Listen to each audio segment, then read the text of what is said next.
दोस्तों, राजनीति का यह खेल शतरंज से भी ज्यादा खतरनाक होता है। यहाँ चालें सिर्फ मोहरें नहीं पलटती, बल्कि पूरी दुनिया का नक्शा बदल देती है। अमेरिका, जो अब तक खुद को दुनिया का सबसे बड़ा खिलाड़ी मानता आया, इस बार ऐसी चाल चल बैठा कि खुद ही अपने ही जाल में फंस गया। डोनाल्ड ट्रंप, जिन्हें लगता था कि भारत पर 50% टैरिफ लगाकर हमें घुटनों पर ला देंगे, आज वही ट्रंप भारत के दरवाजे पर दस्तक देते नजर आ रहा है। सोचिए, जिसने कभी भारत को आर्थिक रूप से अलग थलग करने का सपना देखा, वही अब भारत की दोस्ती के बिना खुद को अधूरा समझ रहा है। लेकिन दोस्तों, वीडियो आगे बढ़ाने से पहले आपसे एक छोटी सी रिक्वेस्ट है। अगर आप चाहते हैं कि भारत की ऐसी ही ताकतवर कहानियां पूरी दुनिया तक पहुंचे, तो इस वीडियो को अभी लाइक कर दीजिए, चैनल को सब्सक्राइब कर लीजिए और घंटी का बटन दबाकर नोटिफिकेशन को भी ऑन कर लीजिए, क्योंकि आने वाले पलों में हम आपको दिखाने वाले हैं वो सच्चाई जिसने ट्रंप जैसे ताकतवर नेता को भारत के सामने सरेंडर करने पर मजबूर कर दिया है। तो चलिए दोस्तों, शुरू करते हैं। असल में हुआ यह कि ट्रंप ने सोचा था कि अगर वो यूरोप और अपनी टीम को भारत के खिलाफ खड़ा कर देंगे तो भारत की अर्थव्यवस्था हिल जाएगी। उन्होंने 34 देशों को भड़काया, एक तो 100% टैरिफ लगाने का भी ऐलान किया और दुनिया को यह जताने की कोशिश की कि अमेरिका का आदेश मानना ही हर देश की मजबूरी है। लेकिन ट्रंप भूल गए कि यह 1990 वाला भारत नहीं, यह 2025 वाला भारत है। भारत अब सुनने वाला नहीं है, फैसला सुनाने वाला देश है। और दोस्तों, दुनिया ने यह पहली बार देखा कि ट्रंप की अकड़, उनकी धमकी और उनका घमंड सब कुछ भारत की कूटनीति के सामने टिक नहीं पाया।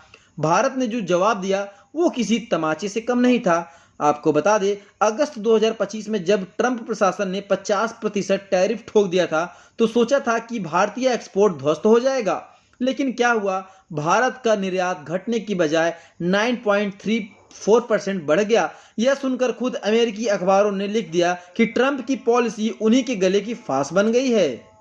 अमेरिकी कंपनियां अब अपने कारोबार को दूसरे देशों में शिफ्ट कर रही हैं। वहां के लोग ट्रंप की नीतियों पर गुस्से में हैं और पूरा माहौल ट्रंप के खिलाफ जा रहा है। यही वजह थी कि अचानक ट्रंप ने यू टर्न ले लिया। उन्होंने फौरन अपनी टीम को भारत भेज दिया। अमेरिकी मुख्य वार्ताकार ब्रैंडन लिंच दिल्ली आए और भारतीय अधिकारियों से मीटिंग की। इस मीटिंग में कृषि, डेयरी, एमएसएमई, डिजिटल ट्रेड और स्वास्थ्य उपकरणों पर बात हुई। अमेरिका चाहता है कि भारत अपना बाजार अमेरिकी सामानों के लिए खोल दे, लेकिन भारत ने साफ कह दिया है कि कृषि और डेयरी सेक्टर में कोई भी समझौता नहीं होगा, क्योंकि यह सिर्फ उद्योग नहीं बल्कि करोड़ों किसानों की जिंदगी है। यह 1 लाख करोड़ का सेक्टर है जिसमें सीधे 1 करोड़ लोग जुड़े हैं। अगर अमेरिकी कंपनियों की एंट्री हुई तो किसानों की रोजी रोटी छीन जाएगी और यही वजह है कि भारत अड़ गया है। दोस्तों, यह भारत की ताकत है। पहले कभी अमेरिका जैसे देश अपनी बात मनवाते थे, लेकिन आज भारत अपनी शर्तें रख रहा है।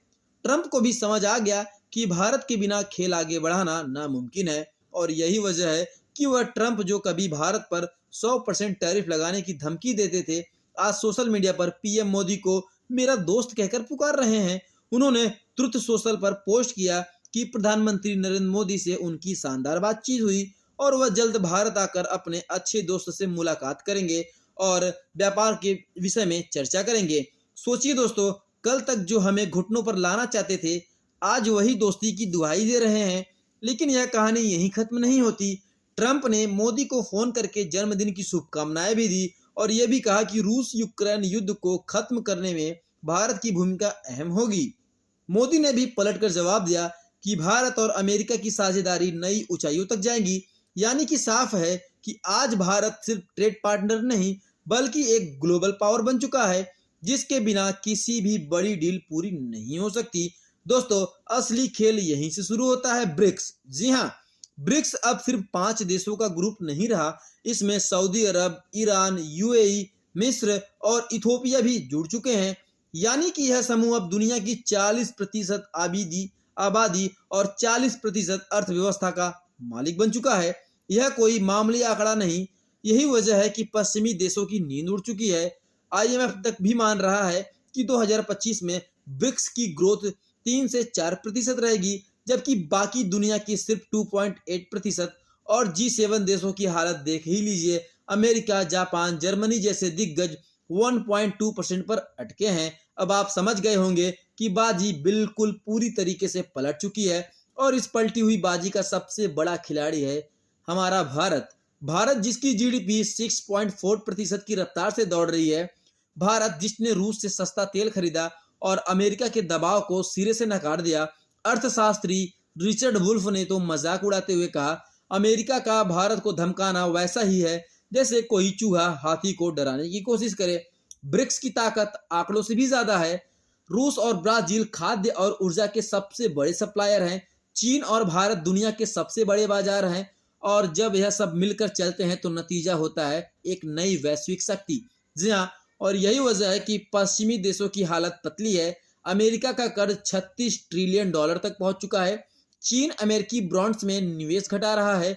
वहीं ब्रिक्स देश इंफ्रास्ट्रक्चर और शहरीकरण में निवेश बढ़ाकर मजबूत हो रहे हैं।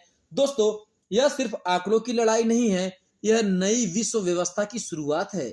एक ऐसी व्यवस्था जिसमें कोई एक देश पूरी दुनिया पर राज नहीं करेगा, बल्कि भारत और ब्रिक्स मिलकर तय करेंगे कि आने वाला वक्त का भविष्य कैसा होगा।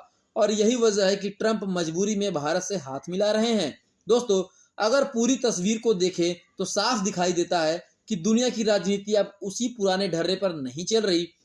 आपको बता दें, वो जमाना चला गया जब अमेरिका या यूरोप यह तय करते थे कि किस देश की किस्मत क्या होगी। अब वक्त बदल चुका है और इस बदलते हुए वक्त में भारत सबसे आगे खड़ा है। डोनाल्ड ट्रंप ने सोचा था कि 50% टैरिफ लगाकर भारत को झुका देंगे, लेकिन नतीजा उल्टा निकला। भारत ने सिर्फ खड़ा रहा बल्कि और मजबूती के साथ उभरा।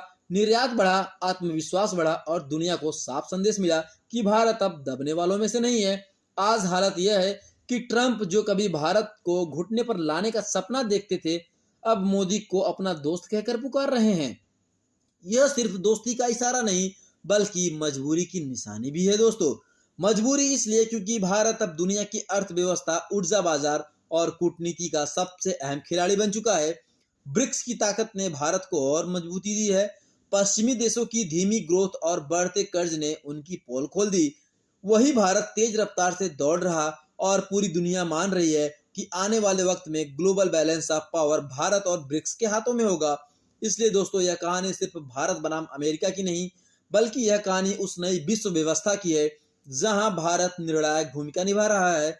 यह कहानी उस देश की है जो कभी दुनिया की उपेक्षा सहता था और आज दुनिया उसी के दरवाजे पर दस्तक दे रही है।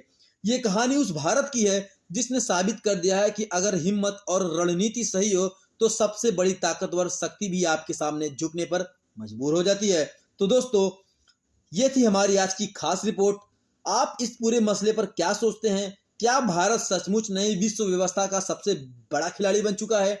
अपनी राय हमें कमेंट में जरूर बताएं और हाँ, वीडियो को लाइक करना, चैनल को सब्सक्राइब करना और अपने दोस्तों तक शेयर करना बिल्कुल मत भूलिए, क्योंकि यह खबर सिर्फ एक खबर नहीं बल्कि यह भारत का इतिहास लिखा जा रहा है। तो दोस्तों के साथ जरूर शेयर करें।